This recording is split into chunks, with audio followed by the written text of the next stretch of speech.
Actually, I might be there first. Okay. Is there anything left over from homework or anything before we get into new stuff? Or semi-new stuff? Okay. The first thing I want to do, let me see. You guys can help me out here.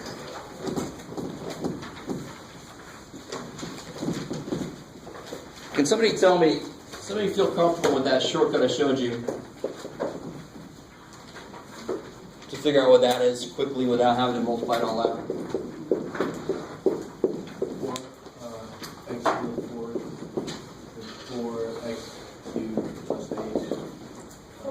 4x cubed h, and then 6x squared, h squared, 4x h cubed. Okay, cool. Right, the whole idea of it's all x's, and then the x's and the h's kind of go boom, boom, boom, boom, like that. And this Pascal's triangle actually tells you the coefficients. And this completely has something to do with combinatorics. I don't know if any of you ever taken probability. We do like 6, choose 4, stuff like that. So that looks at all familiar to you. If not, okay, that's no problem. But it has a lot to do with that. This is just another way to find answers to these combination questions. So using this, I want you guys to do 2 problems. So they both are find f prime.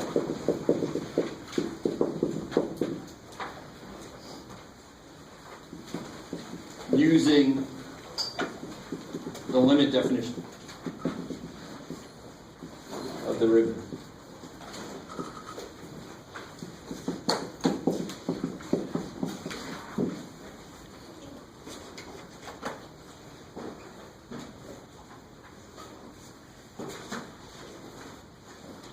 So you got to remember that the limit definition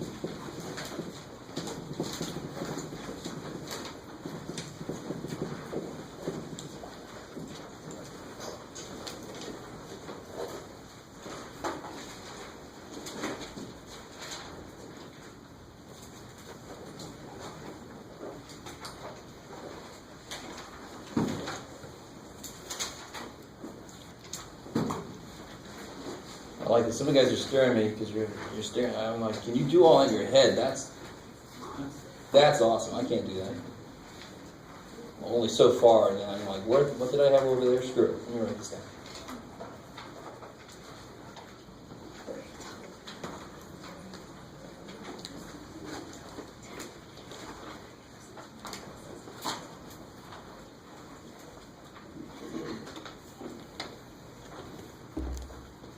So is this the beginning of our new stuff?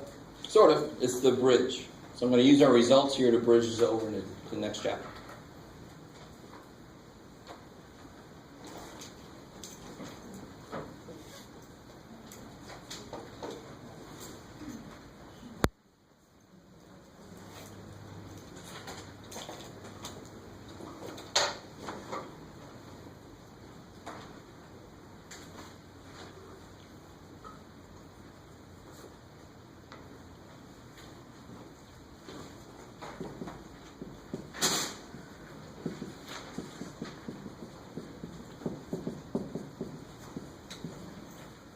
Number 2, number 1 should be quick, to be honest.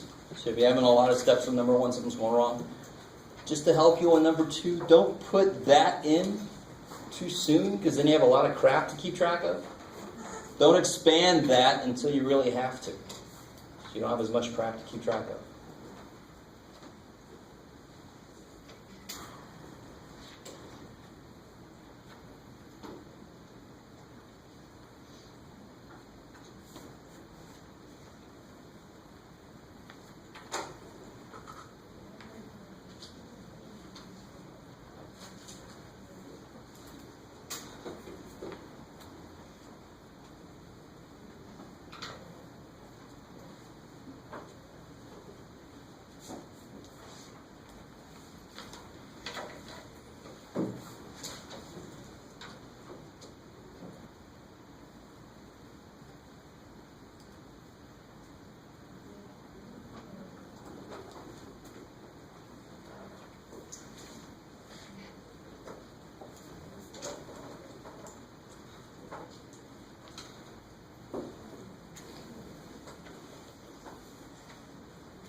first one's not too bad, right?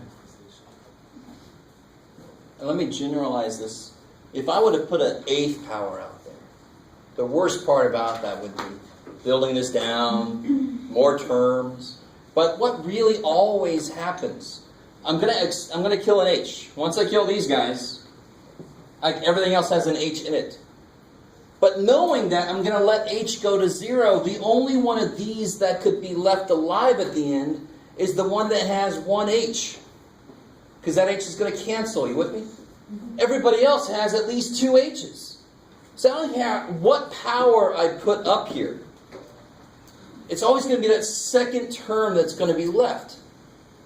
And what coefficient will it always have? Here's for squared. Here's for cubed. Here's for 4th power. 5th power.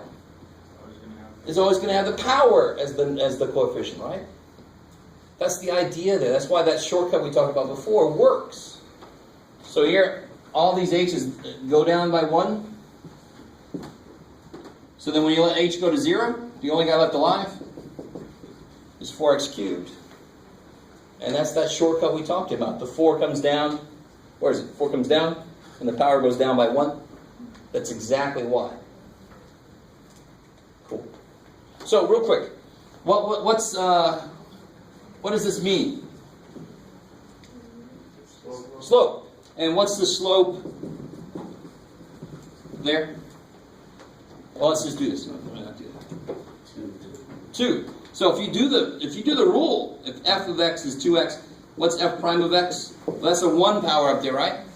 1 times 2 is 2. X to the 0.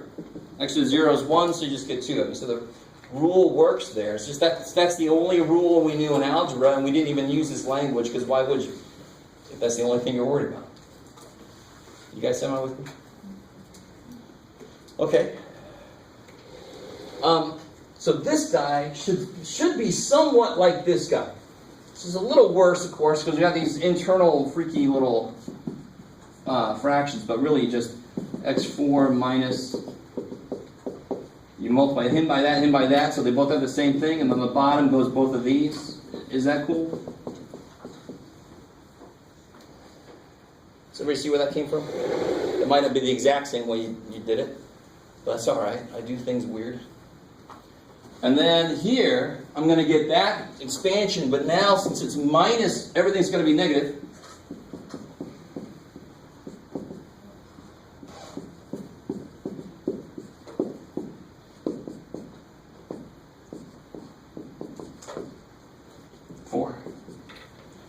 Those go away all over. H, x4, x plus h to the 4th. So then when you let h go to 0, what happens? First off, you have to do what before you can let h go to 0? Yeah, destroy the problem, right? The problem is there's this stupid h that makes the bottom 0. Well, that cancels with, and all these go down by 1. You guys semi with me? So again, what's left alive on the top? A lot like we got there, right? But that's just on the top. So it's negative 4x cubed on the top. Because when you let h go to 0, all these other dudes still have an h alive. So the h going to 0 kills them. And what's happens on the bottom when you let h go to 0? x4, x4, x to the 8th. You guys with me? All you do is let all the h's go to 0, you cover the h up. So you get x4 times x4 is x8. Not a big deal. So then how do you cancel this down? Yeah, negative 4 over x to the 5th. So if I try out, now what's wrong with the form of it if I want to try out the shortcut? You can just do it like x to the negative 4. I love it. So rewrite this as x to the negative 4. F prime then, according to the shortcut, should be bring the negative 4 down. Take that down by 1, and I always see this. Down by 1 should go more negative, yeah. So that's the same thing we got there, right? Okay, maybe. All right, so let me give you this handout. Kind of makes it a little more general.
So at the very top of this, I just want to put a note about notation. I think I've mentioned this before.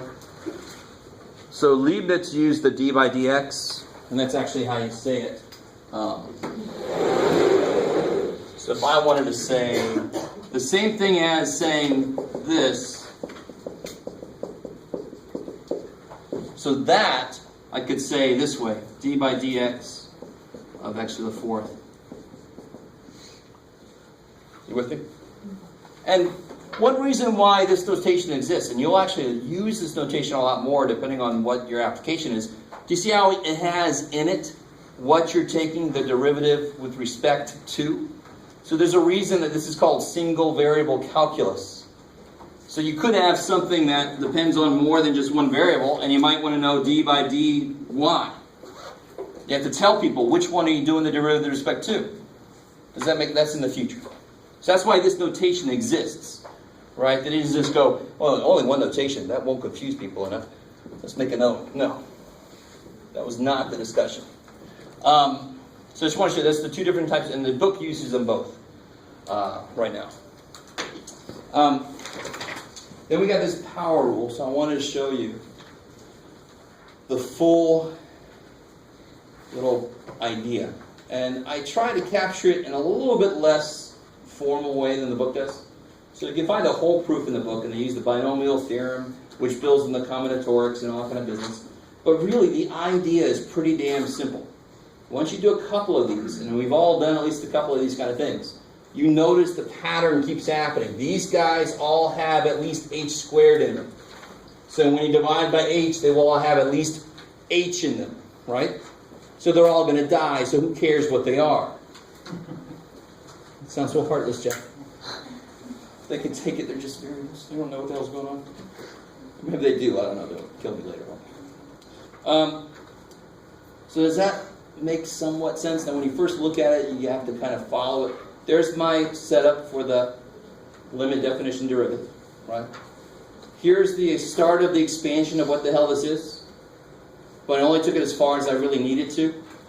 There's that idea of this is the only piece that can possibly be left alive because its h is going to go away. You with me? This guy's always going to cancel out because he's going to be the same as what your functional x to the fourth minus x to the fourth. It's going to go away. Maybe. Okay. So here's a little, some simple derivative rules. Number 4 is that one we just talked about. Can anybody tell me, just looking at the rule, is there somewhere that this has some trouble?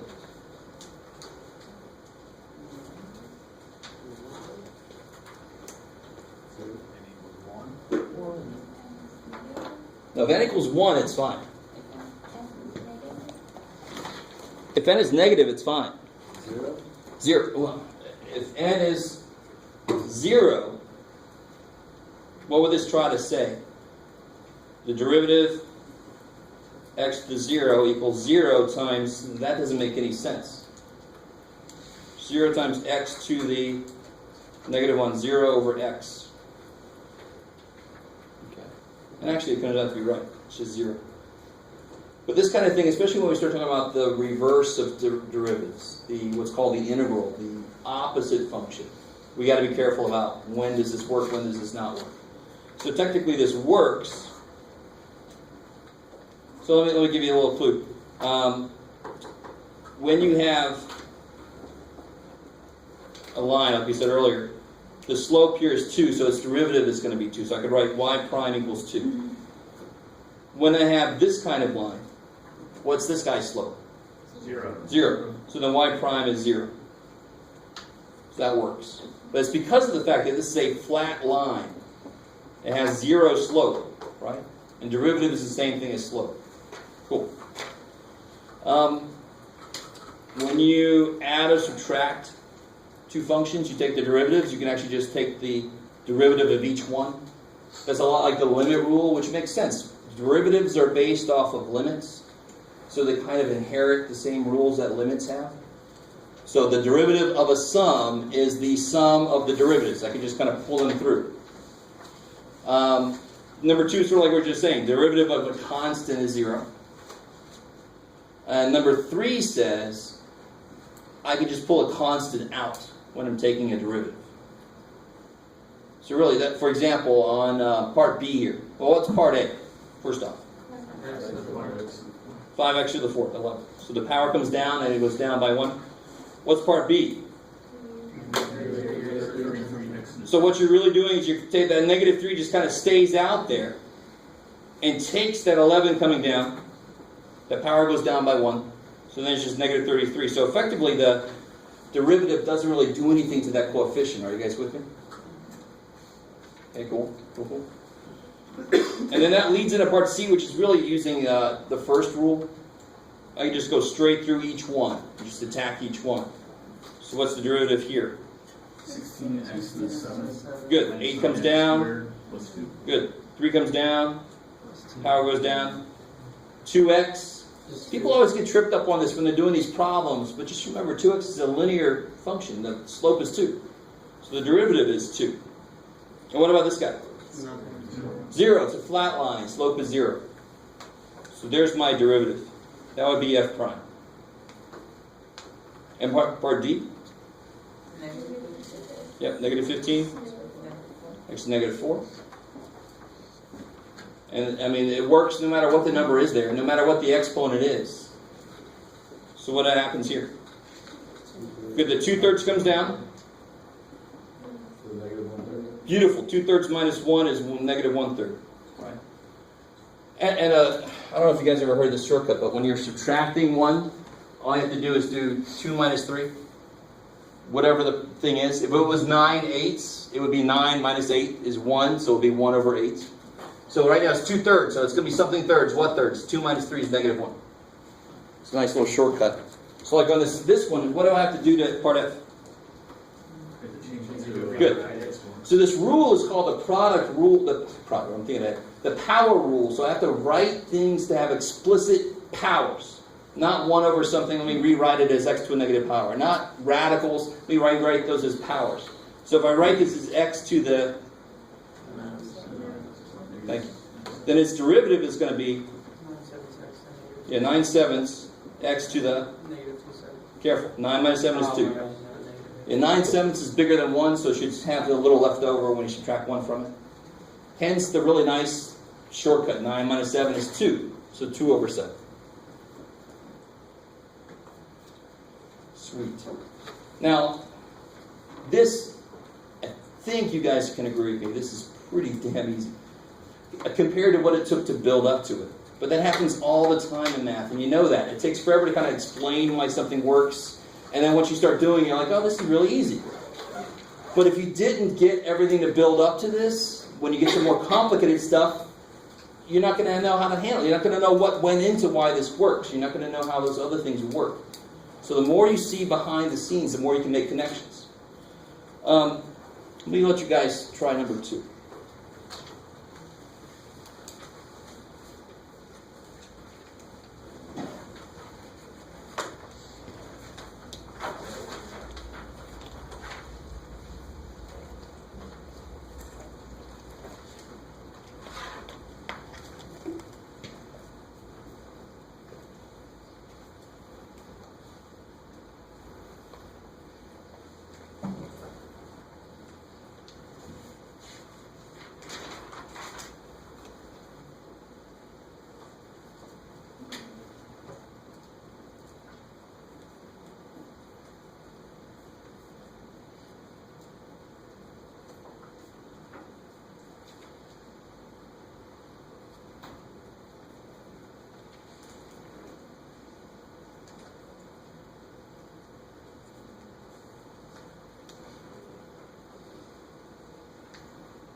So what's the first step here? Yeah, so I could rewrite this 2x to the -1. So what's f prime?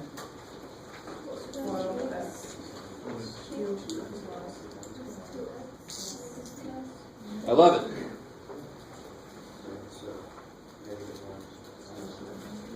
You guys see that okay? Does it make sense where they came from? Cool.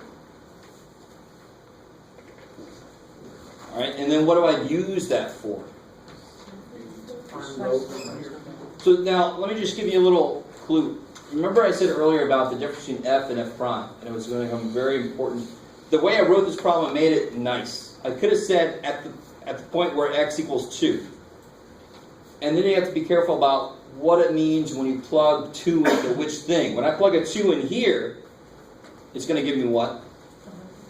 The slope it there, the slope of the tangent line. And when I plug a 2, of course, into here, it's going to give me the actual output. It's going to give me the point that it goes through.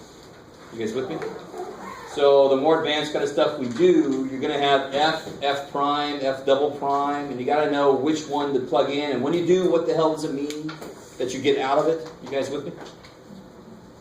Those of you who are not organized, I did call pre-calculus graphing hell, but we do have some graphing stuff coming up for us where we're going to analyze graphs basically to death. So it's going to take a little bit of organization and telling yourself what it is each thing means and how does that translate visually. Right now, not too bad. So if I plug a 2 in there, what do I get?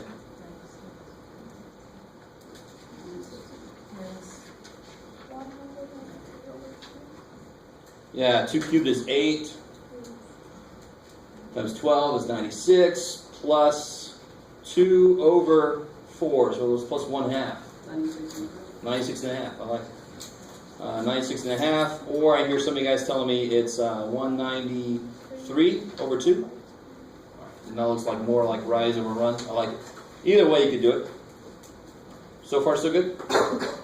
So this, of course, is the slope.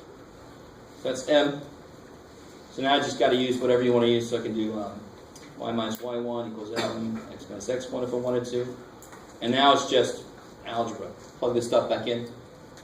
The y is 47. The slope is 193 over 2. The x is 2. So your y minus 47 equals 193 over 2x. This is awesome, Jeff. Minus 193. Add the 47. I mean, we should all be able to finish the problem out. Okay. I remember my calculus teacher would get to here and he'd say, and the rest is algebra. No. The rest is algebra. Now, number 3 I love. Number 3 is basically the most prevalent use of calculus, at least early on.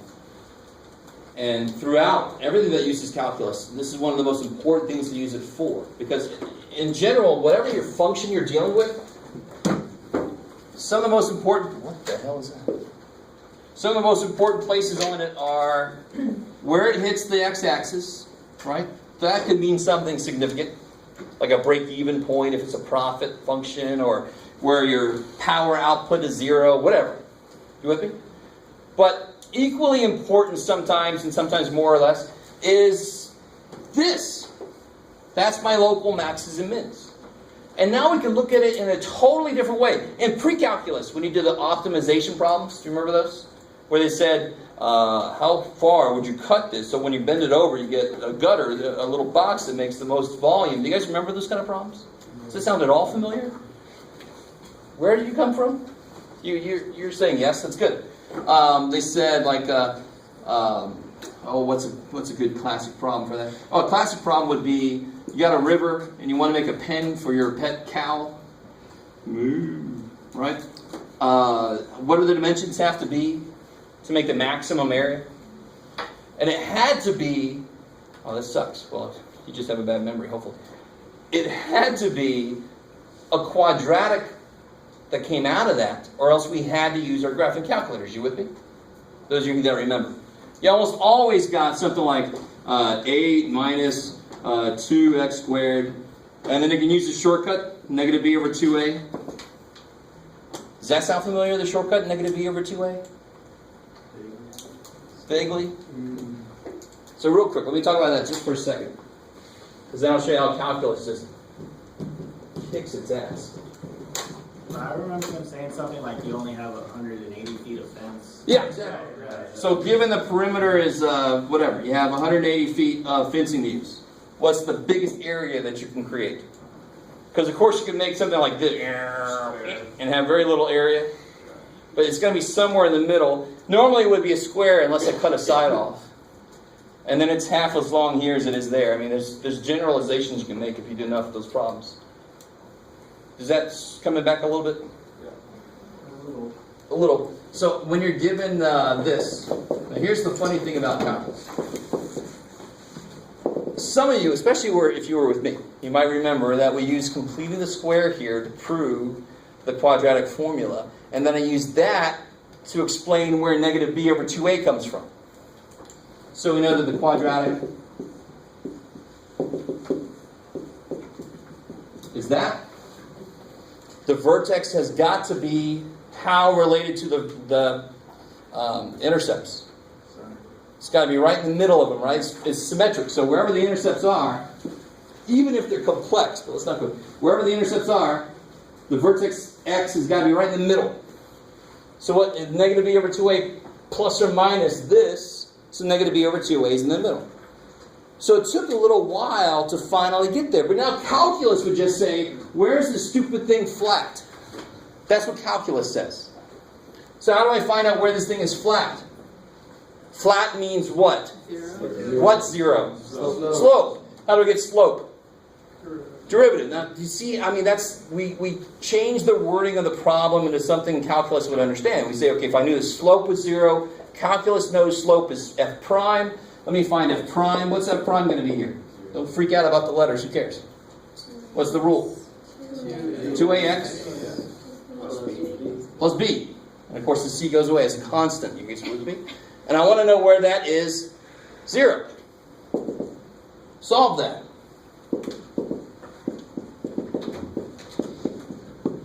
So x equals negative b over 2a. Right? There. See how? You guys with me? Some of you guys are with me. That's stupid. That compared to how long it took to get through that way back in pre-calculus. Now, of course, when you learn new stuff, you can go back and do old problems and see how much quicker it is. But you couldn't get to this point until you'd gone through that stuff before. Right? But now we got more powerful stuff that can go back and just kill these earlier problems. Right? Why didn't they teach us back then? If they couldn't, you weren't there yet. Okay. So coming back here. Oh, let's see, where was I? So this problem here says where the tangent line would be horizontal. Yeah, okay. So I've got, let me do it up here. That'll be a little easier.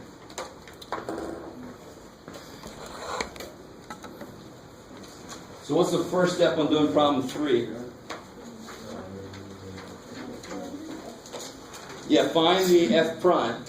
Is to make that, to find where it becomes horizontal, where it flattens out, those turning points. To find those, I got to find the slope.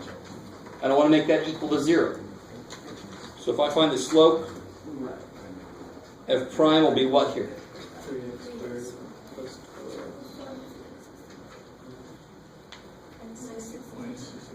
And real quick, there's so much going on. How important is that for the slope? If I would have made this plus 8 billion, the slope would have been the same. And why does that only make sense? Yeah, same curve. So if I know the slope function and I just move it, the slope function didn't change. Just like the little where I put the thumbtack. Here's my function. Let me put it there. You know, that's the thumbtack on the y-axis. That's where it is. It doesn't change the shape of it. It just changes how much it goes up and down. And we know that. Plus 8 just moves it up 8. Ooh. So the shape of it's not going to give a shit. So that's another reason why it makes sense that constants go to 0. They really don't change anything with the slope. So now I've got my slope. What do I do with this? Yeah. So that equals 0, so I can find out where it flattens out, those turning points.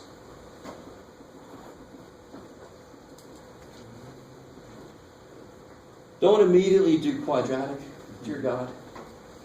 Sometimes I'll give you one that you got to do quadratic, but I much prefer to create a problem that you can actually factor, just so you get more practice with it. Take a 3 out. You can divide both sides by 3 so it goes away. In general, you can't do that, but since it's an equation equal to 0, the 0 eats the 3. And then that's easy to factor.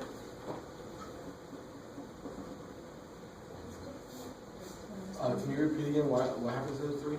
So I can divide by 3 because I have an equation with 2 sides to it. Yeah. Now, if I didn't have that equals 0, then you obviously could not divide by 3. Okay. It's not legal. I'm not doing it to both sides of something. But here, I can do it to both sides, and the 0 just eats it. So then how do you factor that? So x equals -7 positive 3. So that answers where the tangent line would be so horizontal. If I said what are the max and min values, you would then just...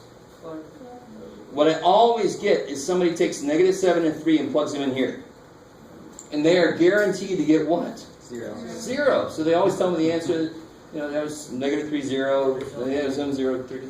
That doesn't make any sense. That's what I'm saying about if I want the output, if I want to know where the function is, I've got to use f of x. That tells me where the function is. F prime tells me where the function's going there.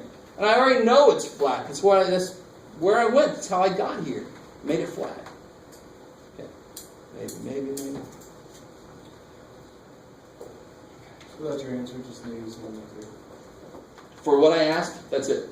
If I would have said, what are the max and min? Then you would have had to plug them in.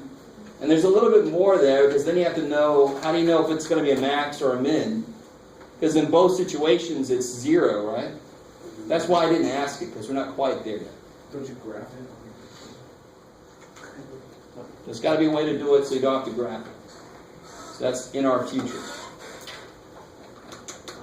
Okay. So, Is this still like the bridge, chapter 3? Is this? no, we're in 3.1 now, yeah. We're in there now. The minute that I start doing this quick derivative, that's chapter 3. Yeah. So if anybody did this on the test, you see why I said what I did. We're not in chapter 3 yet for the test, so you're not allowed to do it. Okay. So one thing I skipped over here is this. I want you guys to look through this. So that was the bonus question, really. And don't worry, if you haven't taken the test yet and you need a makeup test, you're getting a different bonus question. Just in case you're worried, oh, Jeff, I don't want to get points for no reason. You won't. You'll have to earn that. But some of you guys got to the point. Now some of you guys, I understand why this happens, but hopefully you know that you can't do this. Sine does not distribute. That does not mean sine times. That's what I did. That means sine of, right? It's like natural log of 2 plus 3 is not equal to natural log of 2 plus natural log of 3. It doesn't distribute. And the really cool thing is, if you're going further in mathematics, there are functions that do look like they distribute, and those are called linear operators. There's one property they have is they look like they distribute across. You kind of with me a little bit?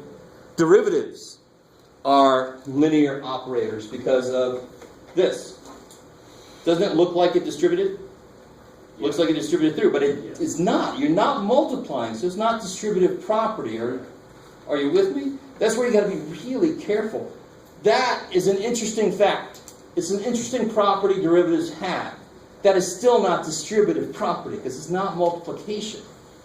But there are functions that look like they distribute, and they have certain properties to them. So the further you go in math, the more you'll hit this idea of linear. Is it linear or not? So I'm allowed to put it through or not. So natural log is definitely not linear.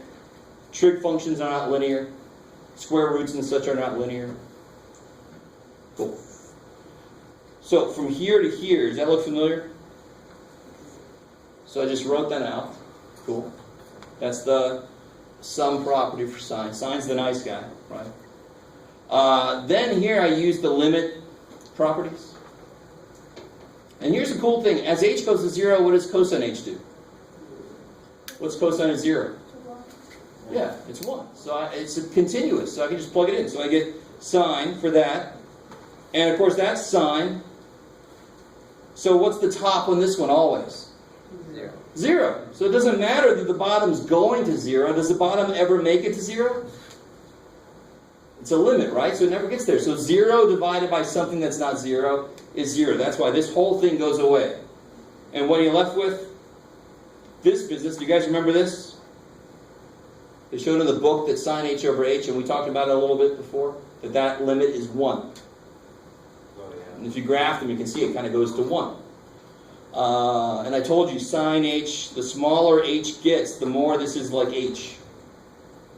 You use that all the time in physics when you talk about oscillations. You say, if it's a very small oscillation, then the angle that's there is the same, and that makes it a lot easier to do the work. So just don't swing your pendulums really long, and you'll be fine. So this is 1, so I end up with cosine x. Some of you guys knew that already, because either you've taken Calculus 4 somewhere, maybe high school, maybe somewhere else, or you've just read ahead. I don't know. But I needed to see the work. All right? What happened to the center sine h cosine x?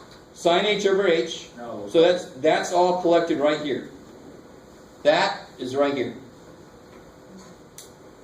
If I'm allowed to put a limit in, I'm allowed to take it back out. Right? Yep, because I know what the limit of this is. That's just 1. Cool. Okay. So, derivatives of trig functions, I think, is section 3.3. I'm not wrong. So that's very close to our future. Yes, cool. Okay. So the last little thing I want to do right now before we get into some other new stuff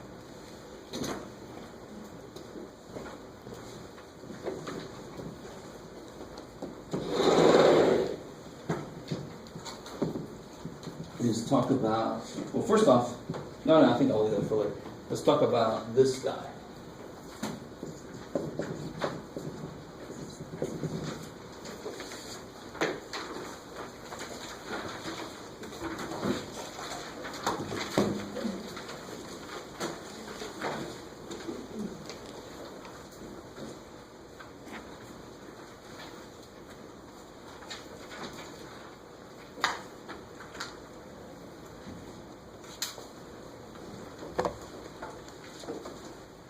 So if we look at this guy's graph, we can start to see something interesting happen. In fact, this is the graph of just any exponential. Something like that, especially when I don't put scale on there, it could be any exponential, right? They got to have an asymptote back there, they got to go to infinity over that side.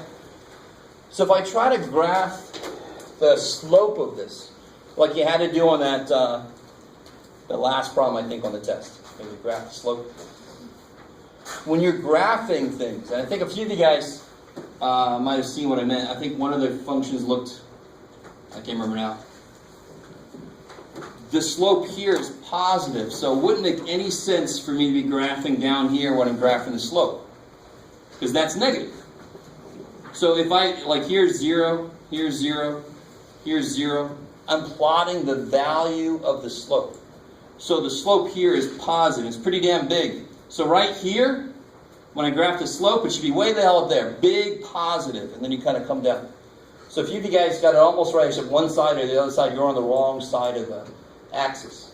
That's a real quick check when you're graphing this, because your brain, of course, has trouble clicking into place. It's like, and then it starts to try to trace it, and you go, no. So you just got to say to yourself, this positive slope here, I better be plotting positive points. And then it goes 0, and then, of course, the slope becomes negative. So now it makes sense that I'm down there. And we even talked about this point, which when we talk more about second derivative, that point will become, I think somebody even said the word inflection point. So that's like the second derivative. Okay, so what about this guy? What would this guy's derivative be? What kind of slope is back here? Almost 0, never quite 0, right? It doesn't ever become flat. It's always, what's the idea of asymptote? It is never touches, but it's constantly getting closer. Now, not all asymptotes have to be like that. You can have some. This one specifically is one that it just always monotonically getting closer and closer and closer. So it's never flat. So it's just barely positive. So it's a tridiagram, so it's barely positive, and then what's happening as I move along here? Yeah, so right here it's more and more positive, and it just keeps getting more and more positive. So it looks like a good candidate. Now that's the place where your brain is actually right. An exponential function, any exponential function is actually the closest to having its derivative be itself. E to the x is the one where its derivative is itself. So if you have f of x equals e to the x, I've milded my color, so f prime of x is e to the x. It's its own derivative. We've seen that kind of thing before. We've seen functions who are their own inverses. 1 over x is its own inverse. Because what's the opposite of flipping something? Flipping something, right? So this is not the same exact idea, but it's its own derivative. That's nice. How would the shortcut that you showed us earlier work on that? It would definitely not. It would so not, because the shortcut that we talked about earlier only works on power functions. Power function meaning x to a power. This is something to an x power, completely different function. Can't follow that rule. I like it. But you're right. I always see somebody try to do something like x e to the x minus 1 or something. No. No good. Can't follow that rule because it's not the right kind of function. Okay, cool. So in the book, they don't do the best job of this. We're going to learn a couple things in section 3.2 that will not immediately seem to be the best way to do things, because we haven't learned enough yet to really come back and go, oh shit, that really helps me out here. What I just say makes sense. This happens a lot. Again, this happens all the time in math. You start teaching students how to solve equations, and they say, Jeff, why do I have to put plus 2 down there? I know the damn thing's 9. And I'm like, dude, it's because later, when they get more complicated, you're not going to just look at it until it's 9. You guys understand? So the next section involves things that aren't immediately, why do we do this yet? And it's because we're not to the more advanced stuff that we desperately need to know that this works.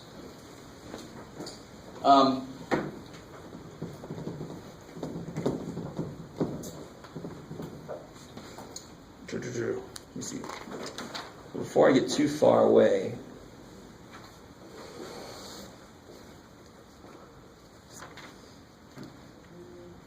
okay. Let me give you a couple to try out of the homework here before we get into the next section. So this is still 3-1? Still 3-1, yeah. I give a couple that look like what you're going to see in the homework. Oh, so this will kind of show you.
number one should not be a one-step problem.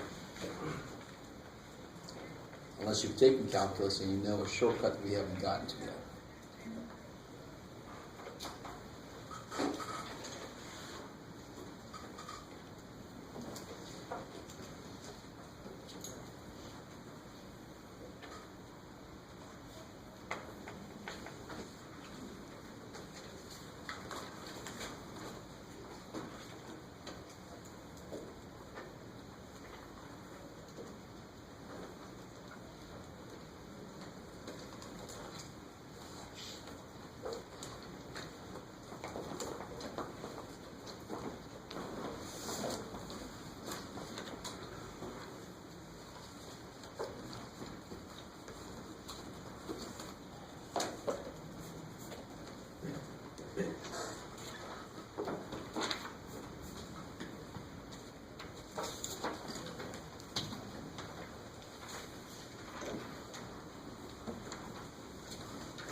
So the rule is if I have x to a power, I know its derivative.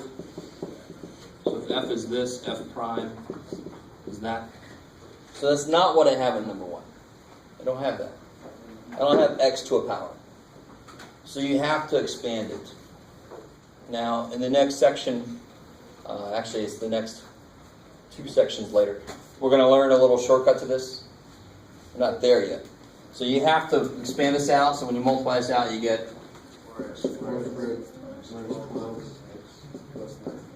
And then you can take its derivative easy.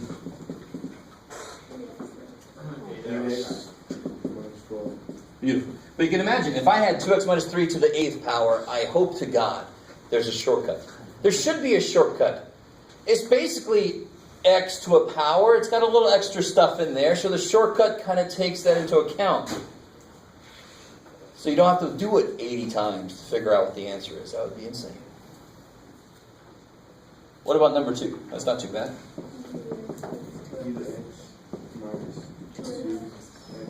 11. Sweet. And number 3 is a lot like number 1. It's got a little extra something to it. Whenever you have radicals, of course, you want to rewrite those as powers. Yeah, so this would be x to the 1/2. X squared minus x to the 1/3. Then you distribute like we had to FOIL that up there.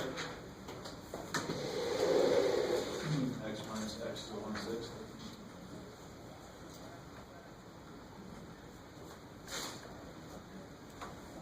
Does everybody agree with that? Hopefully not. Sorry, buddy. Don't take it personal. But what do you do when you multiply like bases? You add the powers, right? If I was raising it to a 1/2 power, I could do that. So this will be x to the, I still could do it here. Yeah, this will be 4/2, so 5/2 minus x to the 5/6. Good. 5/6. You guys with me? So this is the kind of thing that goes by the wayside, really. We're so focused on getting the new stuff right that we make a mistake with our fractions and stuff, but they all work the same way as they used to. So now the derivative would be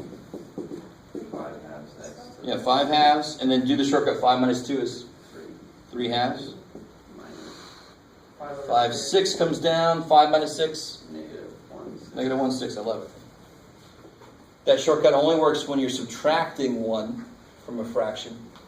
Later we'll have something where we have to add 1, and then you just add the 2 together. 5 plus 6 is 11, so it's 11/6. So are those problems pretty cool? So you have to start to understand the limitations of a rule. It's got to be in a specific form to be able to apply that rule. So, I want to show you the last 2 things I want to do tonight, because I do want to let me and you out a little early tonight, is to give a little bit different proof than the book does for the next section. The next section is all about 2 things called the product and quotient rule.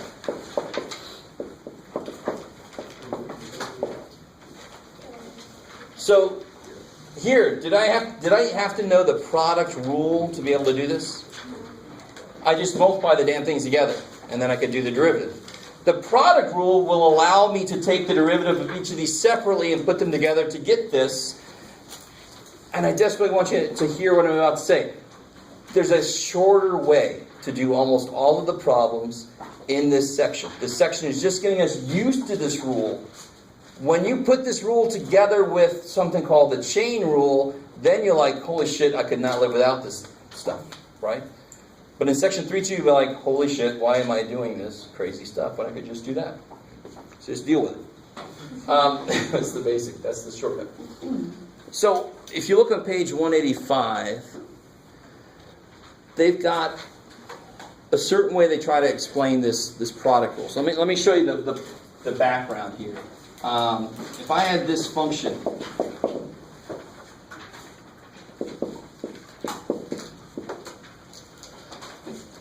and I naively thought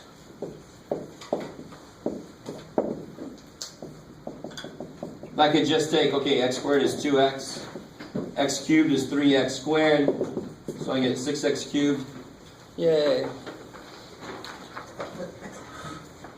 Why is that? Obviously, I'm saying it's wrong. Because what is this? Yeah, x to the fifth. So what is the correct? I was going to spell right with a W. I like that. Just want to keep it all in. So f prime of x should be 5x to the fourth. Nowhere near 6x cubed, really. Sort of, but not no. Okay, so obviously I can't just blindly apply the derivatives. No, the product of two functions is not the product of the derivatives. That doesn't work. So there's got to be something else to this.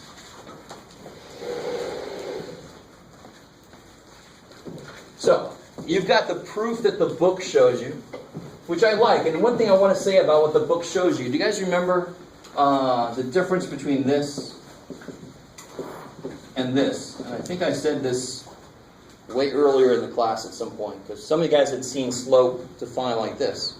That's called the change in y, the change in x.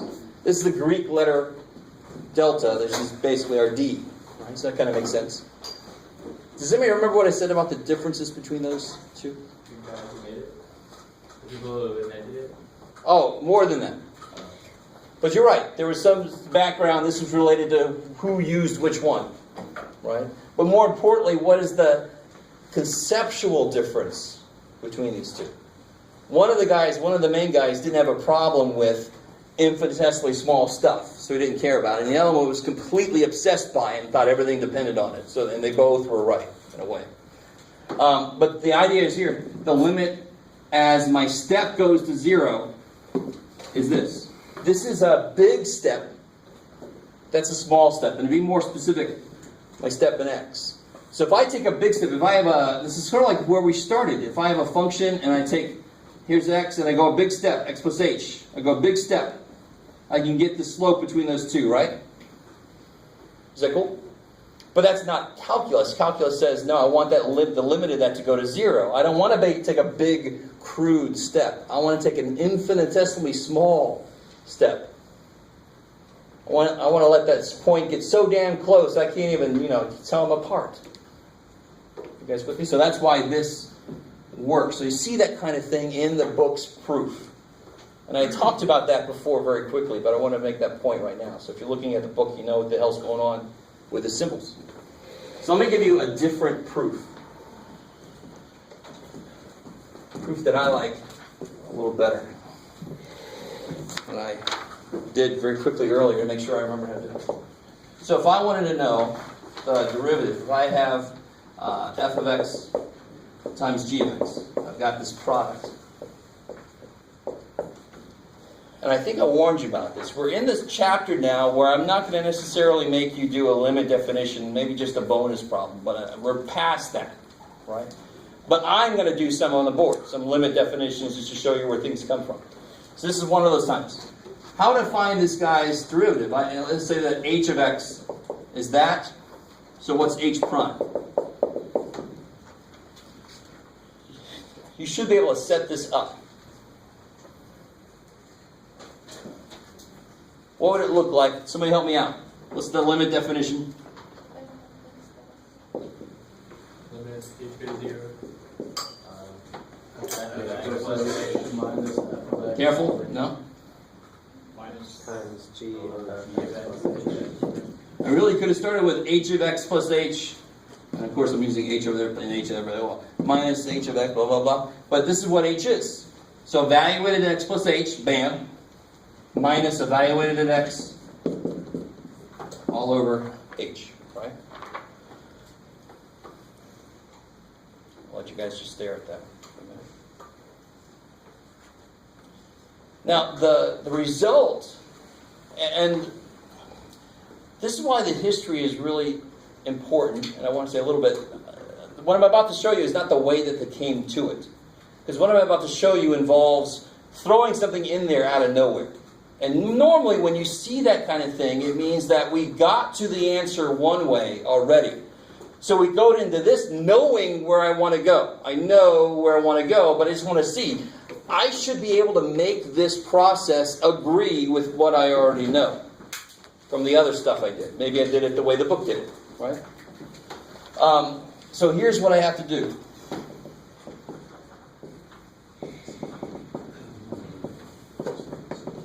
And very quickly, somebody remind me, what would f prime be? And this is what you guys almost were telling me earlier. F prime would be f of x plus h minus f of x over h, and g the same way, right? So do you see, I've got pieces, parts of both of those in there. Somehow I want to have them coming out, but I got to find this whole thing. So here's the trick. Subtract and add the same thing. You see this a lot in mathematics. And most of the time when you see it, somebody knew ahead of time where they wanted it to go. I'm not cheating. I'm not forcing it somewhere. I just knew ahead of time where it should end up, and I'm seeing if I can legally get it there. And I'm completely allowed to subtract and add the same damn thing because I've done nothing, right? So if I subtract, what the hell am I going to subtract and add? I'm going to subtract and add, what was it, Jeff? There.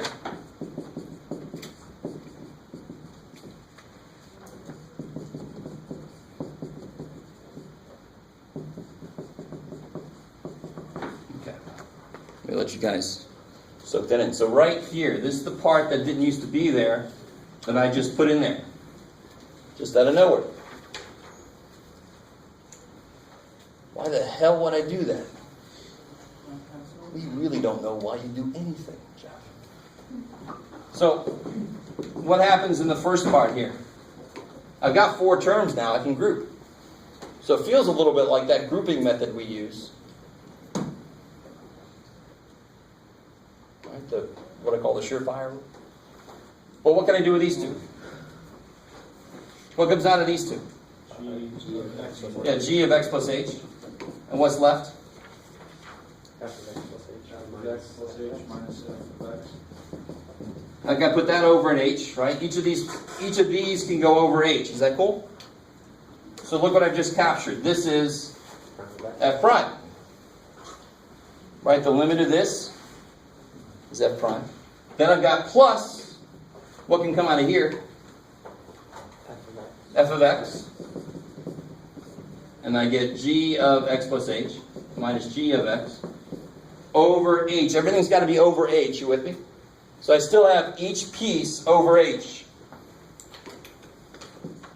And this, of course, is g prime. So I get g, letting that h go to 0. What's this?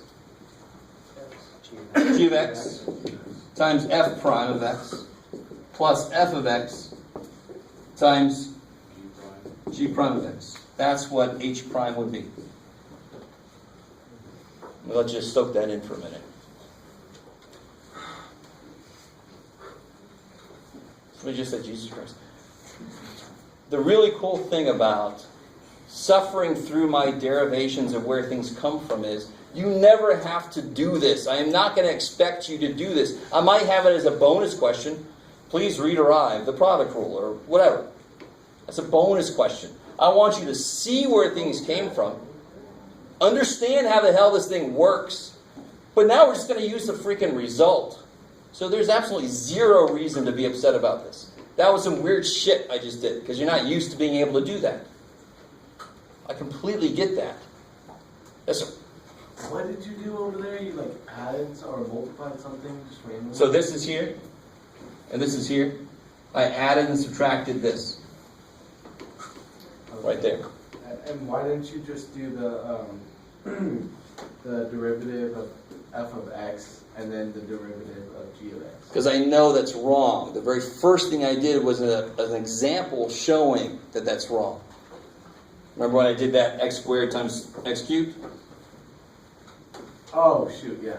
Exactly. So I know that's wrong. That's why we even do this. We go, well, shit, that's wrong. Let's go back. I got to go back what my old Australian physics teacher was, go back to fundamentals. So we have to go back to fundamentals. We got to do the limit definition. We got to see what the hell it is. You with me? Should I make any table values? What is that? I don't know. I got to make a table values. I don't know what the hell it is. So we have to do this process at least once to see what happens. But now I know if I have any product of two functions, this is how it works. It's a really easy rule to remember. They each get a turn, right? So if I have, let's do a specific example. Concrete examples are awesome. I like concrete. Yeah, I know. The further you get, the less you get.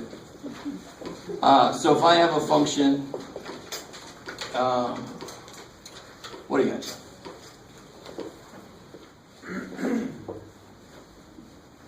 Oh, let's see.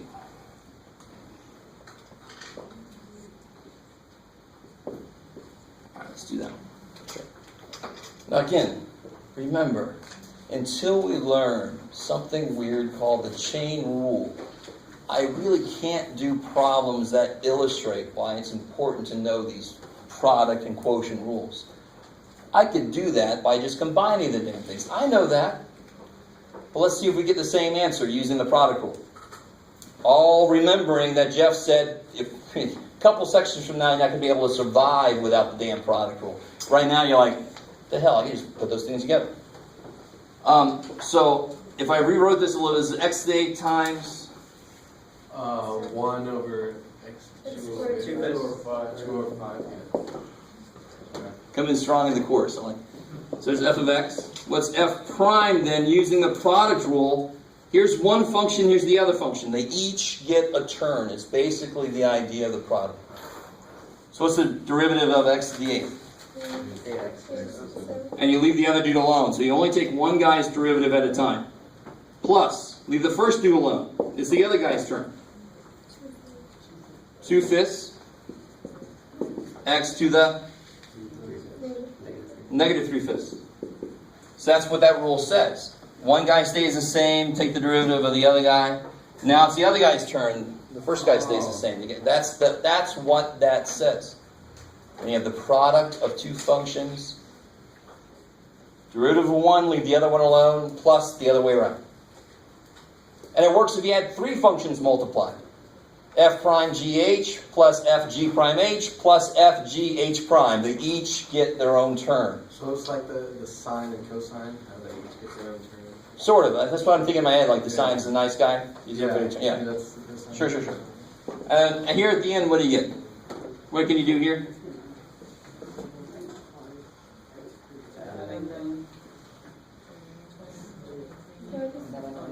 You have 37 over 5 plus 2/5 x to the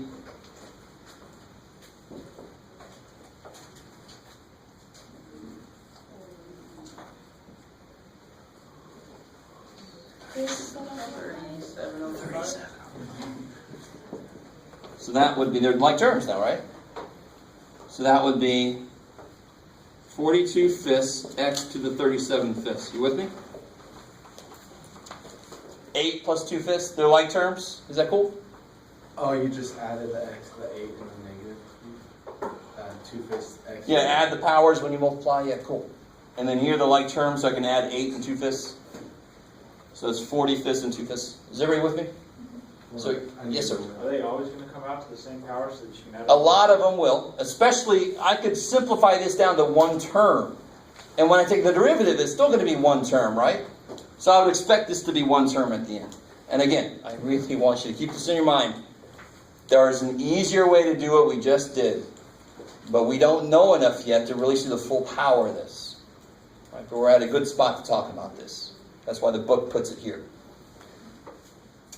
So if we did this the other way, what's the other way? The way we just said, right? Do this the smarter way. Just put the damn things together in the first place. What is f of x then? X to the 8th times x to the 2 over 5. Yeah, x to the 8 times x to the 2/5, so it's x to the 8. God, I'm really writing horrible tonight. You guys didn't notice. 8 plus 2/5 is incredibly enough 42/5. Now, so when you take this guy's derivative, 42/5 x to the 32nd or 37th. same thing we got there, right? Now again, Sevens or those twos? those are 7s. Yeah. Sorry, I'm not trying to pick on you. I just No. honestly just thought that was a I two. cannot take that personally at all, because I have horrible handwriting. I understand. I feel bad for you. So, again, I keep having to say this. That was a lot easier, but we have to understand how this rule works, so we can use it later. How'd you get the 37/5? So that when you brought it over and then... Yeah, so when that power, what's the rule? The power comes down, and then I take that down by 1.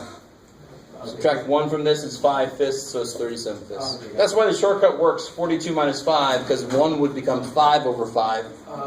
It's just a shortcut. So 42 minus 5 is 37. Why don't we do that way instead of that way? Yeah. Why? Okay. You know what I'm saying? Not there yet. Some of you guys are asking the same question you are, and some of you guys are like, how many times do you have to say it? In this section, there will be almost every problem. There will be an easier way to do it. But we have to understand how this thing works to build up to the other rule that together they'll make sense. So we're going to get up to a rule where when I get something like this, we're not there yet, but if I add something like this,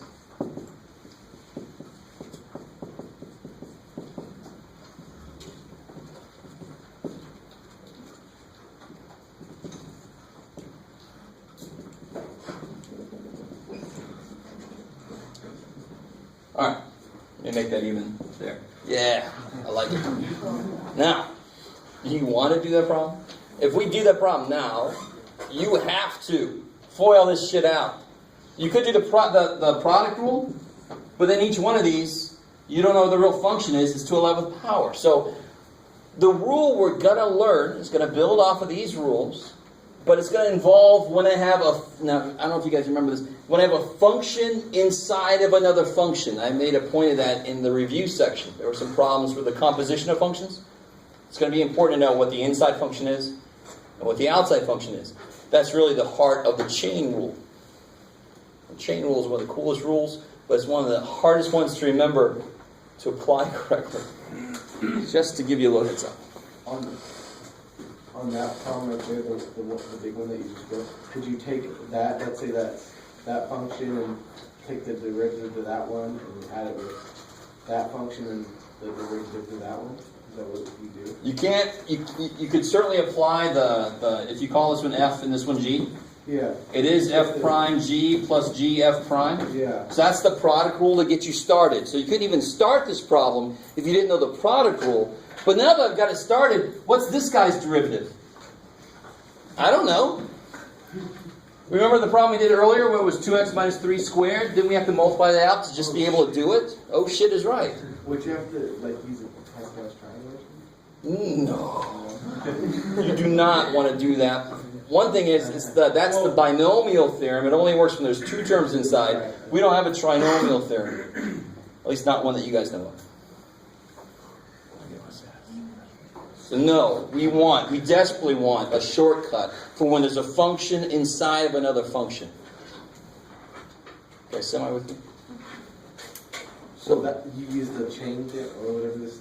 Chain rule will help us on the next step. And then you. Product rule gets us started. Chain rule takes care of each part.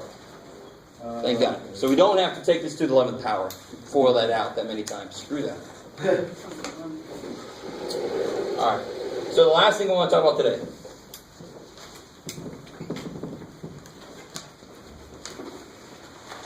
is the quotient rule, which incredibly enough is when you have two functions divided. And if I had two functions dividing, if I had like 2x plus 1 over x, how can I rewrite that as a product?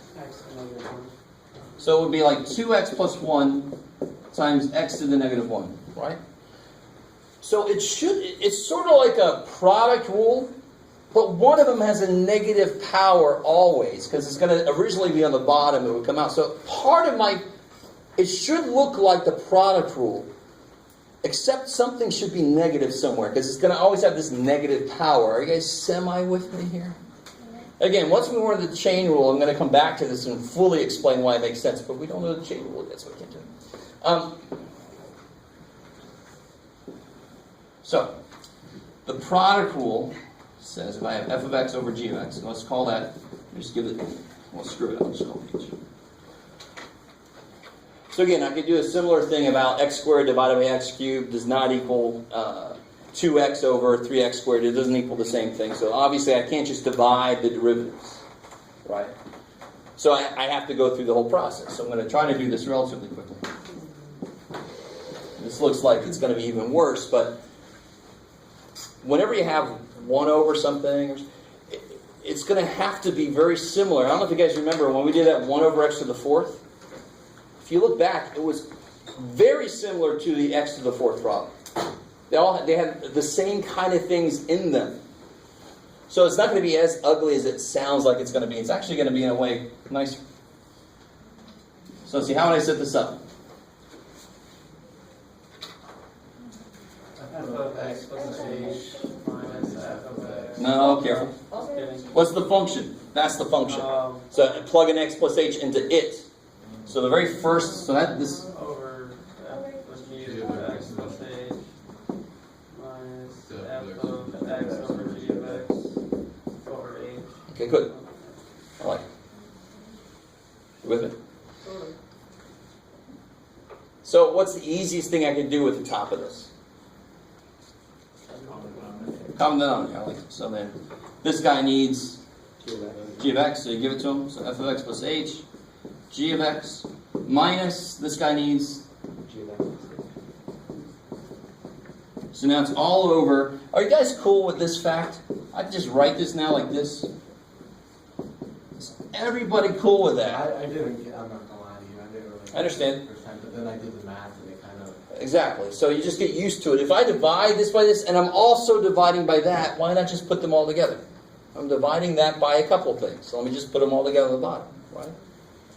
But you want to be really, if I have one, there was a problem, I remember this on my, it was 2/5 divided by 2, and a lot of people told me that was 4/5. I'm like, that's neat.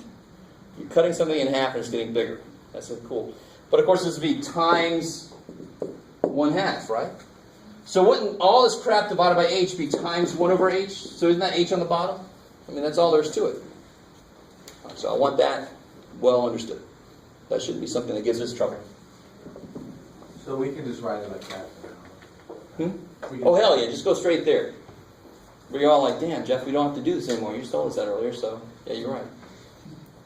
So now that you've seen what's allowed from that earlier problem, can you guys tell what I need to add and subtract here? It's not going to be the same thing we did earlier. f of x, g of x plus h plus f of x plus h. G. Not quite.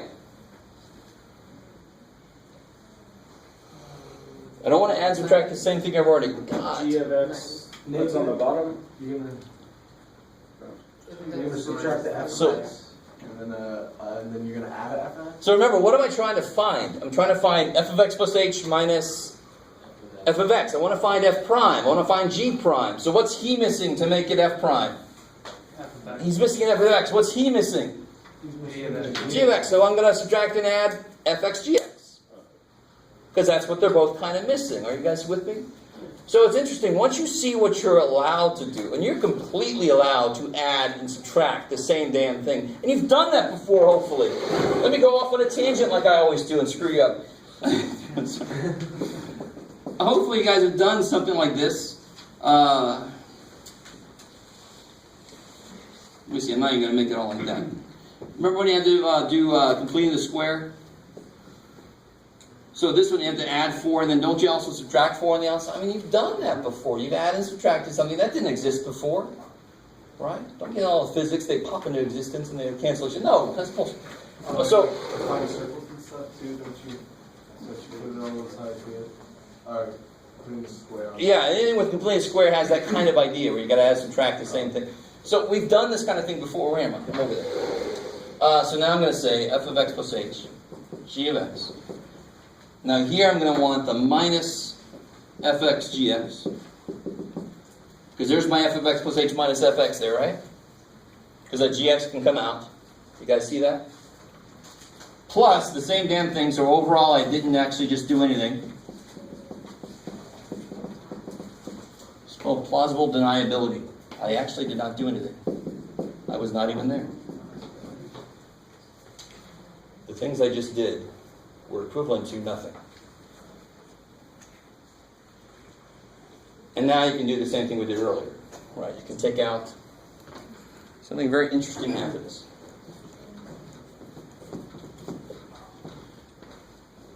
You guys semi-decent so far? I mean, this whole idea is a little bit new, but now it's not as new as it was earlier. Where's that thing pointing? Go here. So now I've got, let me kind of collect. I can take a g of x out, and then I've got my f of x plus h, minus f of x over h. All right, this is all over. Is that cool? Because I'm desperately trying to find my f prime and my g prime when I'm doing this. Plus, what can I take out of the next two? F of x. And then I recover my... Now, here's the interesting thing. What's kind of wrong over there? G of x minus G of x. The wrong thing is negative. It's supposed to be positive g of x plus h minus. So what am I going to take out, actually? Negative f. Minus f of x. So now it's going to be positive g of x plus h like it's supposed to be. Minus g of x over h.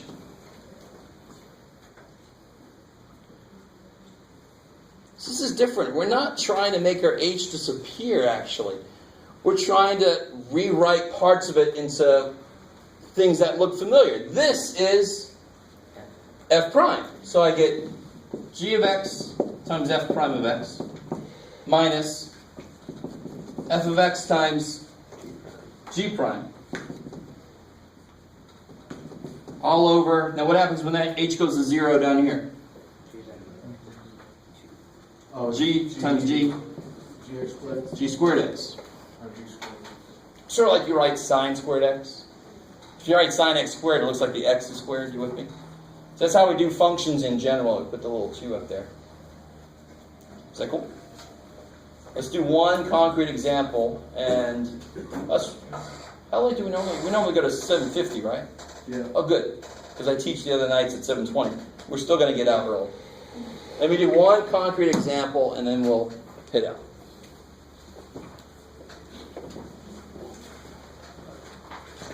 So that's just to show us how it works. We're not going to have to do all that work. That's just to show you where the rule comes from. I like it, Yeah, okay. right? So that's like a mini tour through at Chapter 2 just for that idea. Chapter 2 is all about where do derivatives come from, and now we're like past that. This was where the hell does this rule come from? What's that rule called? Quotient rule. So if I start off with now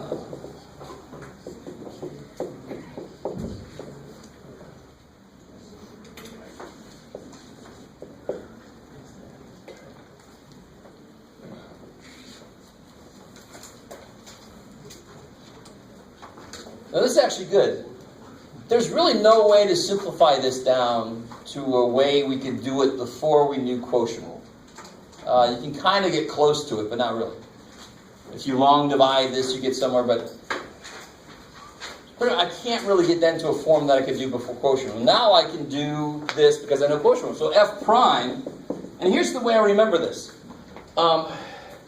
Which one of these would be the one that would sort of have a -1 power? Because if you bring this up, wouldn't it be x squared minus 1 to the -1? So do you see how this looks a lot like product rule? With one difference. There's a minus there, right? There is a song that goes along with this that I am not going to ever say. And I'm just that way. I'm sorry. It doesn't really help. I don't think. But if you want to ask the tutors for the song, feel free. If you want to sing it to yourself, feel free. Yeah. So it's kind of like when you multiply exponents, you add them. When you divide exponents, you subtract them. So when you're finding the quotient, you subtract it, and the minus sign when you're finding the I like it. So whenever I'm doing the derivative of the function that was on the bottom, that's the one that's minus. That's how I remember this. So it's basically product rule over g squared. And why does that make sense? Real quick, if I rewrote this, it would be like that. Let me let you guys soak that in. And to tell you honestly, when I first took calculus, I never did quotient rule. I always just made it product rule like this. But to do this, you have to know chain rule. Too bad. Right. But I always hated quotient rule because I could never remember which one was first. I always got them mixed up. But now I'm like, my teacher never said this. It only makes sense.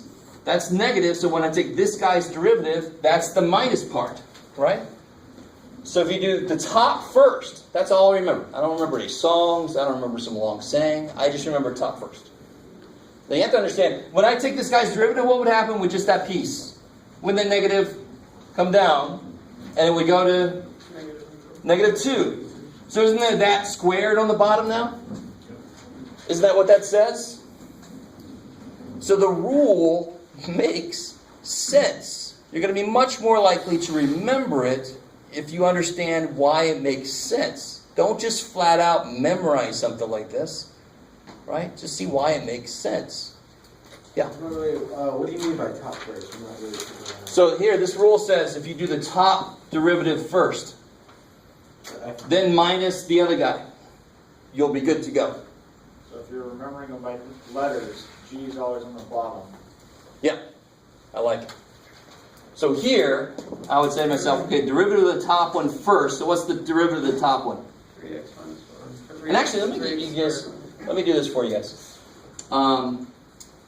Let's see. If I call this one, well, you were just saying something's going to throw me off a little. I want to help you out a little bit. If I call this one, let's call this H. You guys cool with that? Just to help you out too, because what you just said. That's what I just erased on my paper to do that. I'm with you. Because that's not a bad idea. I never really memorized. I always remember top and bottom, but if you like F and G, that's cool. Well, let me get you used to something here. This is going to help us a lot when we get to chain rule.